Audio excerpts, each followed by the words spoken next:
Friends మనమైతే India గేట్కి వచ్చామన్నమాట. ఇక్కడ చూసుకుంటే మనకి పైన రాసి ఉంటుందన్నమాట ఇండియా అని, మనకి ఆ అక్షరాలు అయితే రాసి ఉన్నాయి.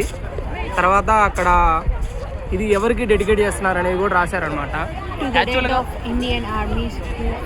ఇది యాక్చువల్గా వచ్చేసరికి అక్కడ చూసుకుంటే మనకి to the dead of Indian armies who fell and are honoured in France and Mesopotamia and Persia and East Africa, Gallipoli and elsewhere in the near and far east, and sacred memory also those whose names are recorded and who fell on the northwest frontier during the third Afghan war.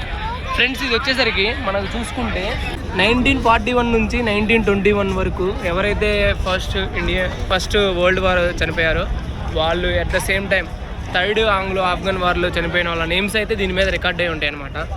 So ఇది ఒక symbolic మాన్యుమెంట్గా ఉండిపోయిందనమాట. ఇక్కడ అమర్ జవాన్ జ్యోతి కూడా వెలిగిస్తారనమాట. Every republic day నాడు ఈ కర్తవ్య path నుంచి president and prime minister వాళ్ళు నడుచుకుంటూ వచ్చేసి ఇక్కడ అమర్ జవాన్ జ్యోతి ఉంటుంది, దాన్ని వెలిగిస్తారనమాట.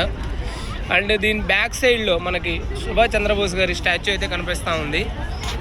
సో అక్కడ మనం చూడొచ్చు శాల్యూట్ చేస్తూ ఆయన స్టాచ్యూ అయితే ఉందన్నమాట. అండ్ ఇది విజిట్ చేయడానికి చాలామంది ఫారినర్స్ కూడా వస్తూ ఉంటారు, మనం గమనించవచ్చు ఫారినర్స్ని.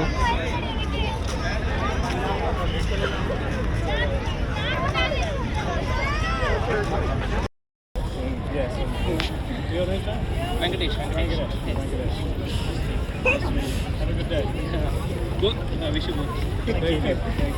విష్